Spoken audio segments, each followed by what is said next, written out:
সুলাইমান আলাইহিসসালাম সিংহাসনে বসে গভীর চিন্তায় বলছেন, আলহামদুলিল্লাহ, আল্লাহ তাআলা আমাকে যে রাজত্ব ও জ্ঞান দান করেছেন তা যেন আমি ন্যায়ের পথে ব্যবহার করতে পারি। ওয়াজির আসা বলছেন, ইয়া নবী আল্লাহ, আজ আপনার সামনে জিনদের প্রতিনিধি, পশু পাখিদের বার্তাবাহক এবং মানুষের কাবিলা প্রধানগণ অপেক্ষা করছেন। সুলাইমান আলাইহিসসালাম বলছেন, তাদের সকলকে স্নেহ ও দয়ার চোখে দেখো। হে আসাফ, একজন নবীর দরবারে কারো জন্য ভয় বা অপমানের স্থান নেই। ওয়াজির আসাফ বলছেন, আপনি কি আজ সকালেই পাখিদের সারি পরিদর্শন করবেন ইয়া নবী? সুলাইমান আলাইহিসসালাম বলছেন, জি হ্যাঁ, আমি আজ চাই আমার সেনাবাহিনীর 3টি শ্রেণী হোক, মানুষ, জিন এবং পাখিদের সারিবদ্ধভাবে দাঁড় করানো হোক। আমরা আজ পূর্ব সীমান্তে যাব। পিঁপড়ে রানী উচ্চ এক ঢিবের উপরে উঠে বলছেন, হে আমার পিঁপড়ে জাতি, দ্রুত গর্তে প্রবেশ করো। তোমরা কি দেখো না সুলাইমান ও তার সৈন্যরা আসছে?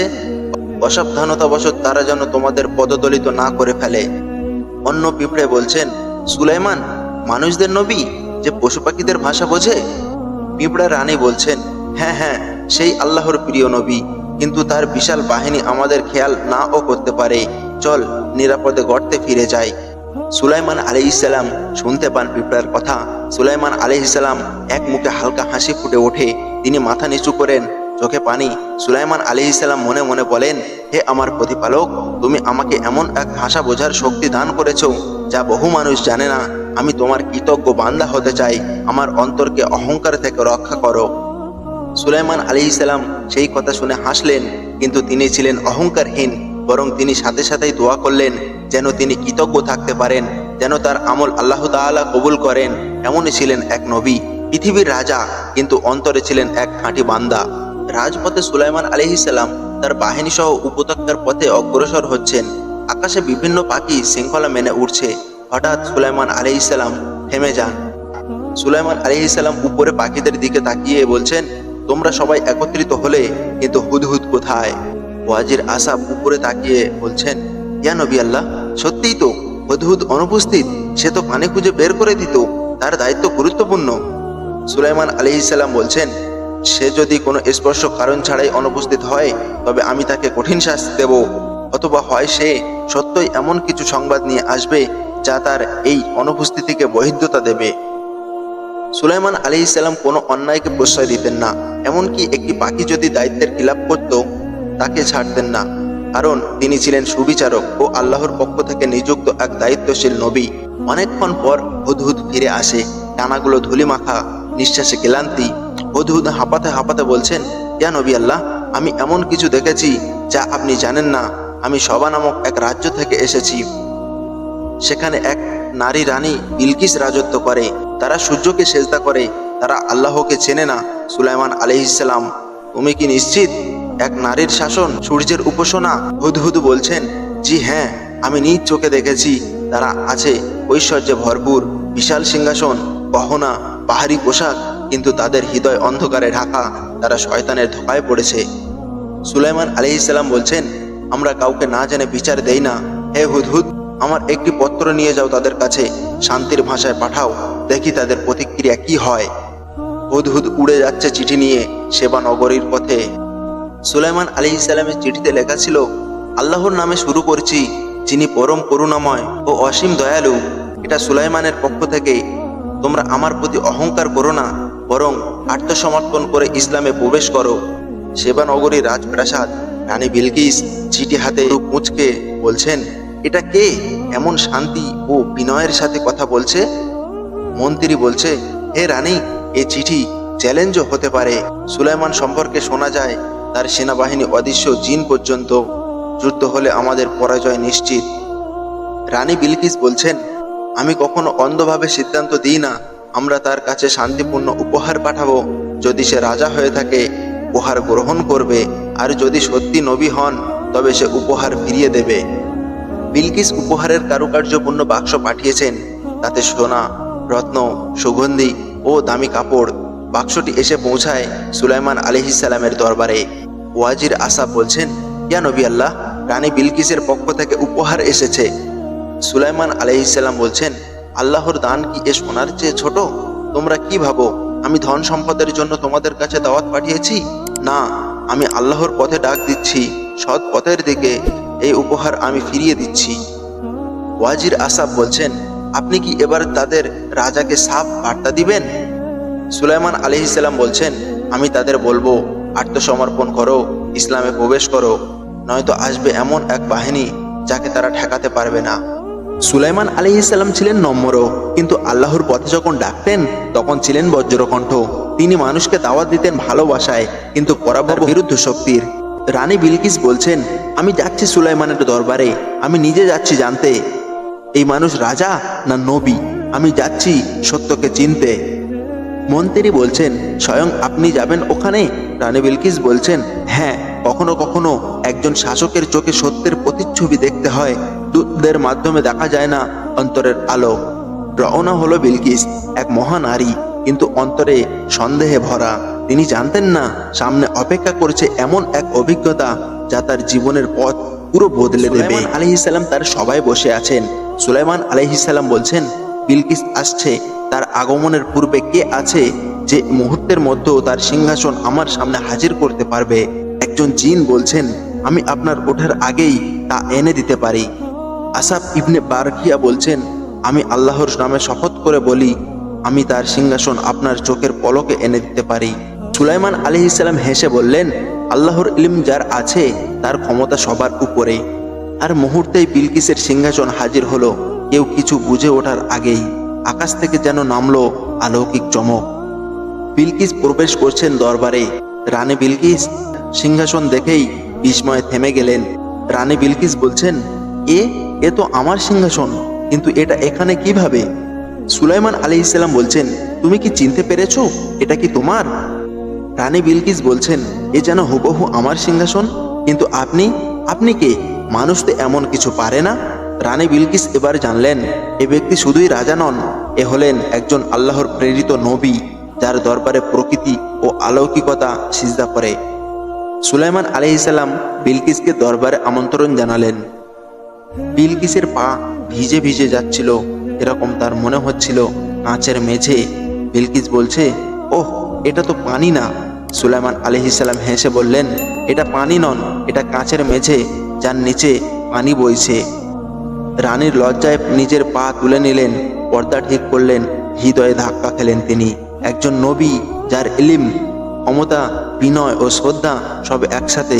তিনি বুঝলেন এই দুনিয়ার রাজত্ব অনস্থায়ী, কিন্তু আল্লাহর পথই চিরস্থায়ী। রানী বিলকিস আচমকা মাথা নিচু করে বলেন, রব্বি ইন্নী জালামতু নাফসি, হে আমার রব, আমি আমার নিজের প্রতি জুলুম করেছি।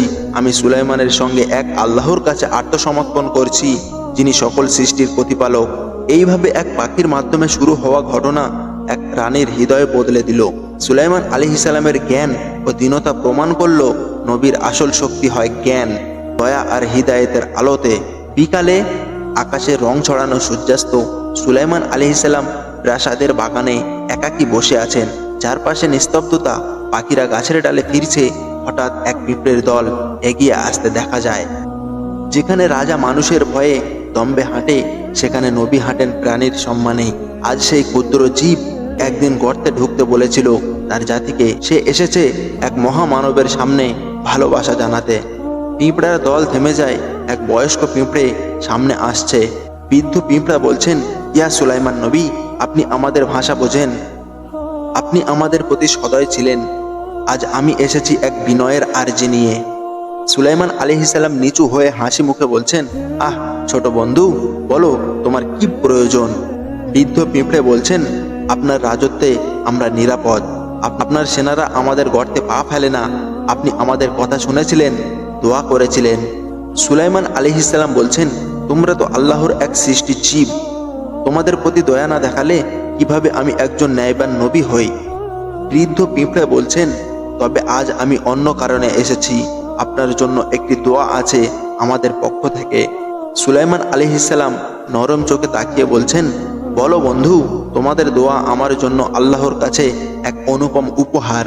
বৃদ্ধ পিঁপড়ে দু হাত তুলে বলছেন, হে আকাশের রব, যিনি সুলাইমানকে পাখির ভাষা শিখিয়েছেন, যিনি তাকে দান করেছেন দুনিয়ার রাজত্ব, আমরা তার জন্য চাই এমন এক জান্নাত যেখানে কোনো পিঁপড়েও না থাকে আশঙ্কায়, যেখানে সে থাকুক আপন ভালোবাসায় আর আমরাও থাকি তার ছায়ায়। সুলাইমান আলাইহিস সালামের চোখ ভিজে উঠল। তিনি এক নবী, কিন্তু তার হৃদয় এমন কোমল যে একটি পিঁপড়ের দোয়ায় কেঁদে ফেলেন। তিনি মাথা নিচু করে বলেন, হে আমার রব, আমাকে এমন বান্দা করো যে বিনয়ী, কৃতজ্ঞ ও ক্ষমাশীল। আমার রাজত্ব যেন হয় তোমার সন্তুষ্টির পথে, আর শেষ পরিণাম যেন হয় জান্নাতে তোমার নৈকটে। সুলাইমান আলাইহিস সালাম আল্লাহর প্রেরিত নবী ও রাজা ছিলেন, কিন্তু ছিলেন আল্লাহর সবচেয়ে নম্র বান্দাদের একজন। তার জীবন ছিল দয়া, জ্ঞান ও শাসনের আলোয় ভরা। কিন্তু প্রতিটি প্রাণের মতো তারও দুনিয়ার সফর শেষ হলো একদিন। তবে সেই বিদায়ও ছিল এক বিস্ময়কর। রাজপ্রাসাদের সম্মেলন কক্ষ, জিনেরা নির্মাণ করছে বিশাল ভবন। সুলাইমান আলাইহিস সালাম দাঁড়িয়ে তাদের তত্ত্বাবধান করছেন। হাতে কাঠের একটি লাঠি, তার চেহারায় এক অদ্ভুত প্রশান্তি। জিন শ্রমিক বলছেন, কি অদ্ভুত মানুষ এই সুলাইমান, সে আমাদের কাজ থামাতেও ভয় দেখায় না। আরেকজন জিন শ্রমিক বলছেন, সে তো নবী, তার কথার বাইরে কিছু আমরা পারি না, আল্লাহ তার পাশে আছেন। হঠাৎ সুলাইমান আলাইহিস সালাম ঠাঁই দিয়ে দাঁড়িয়ে থাকেন।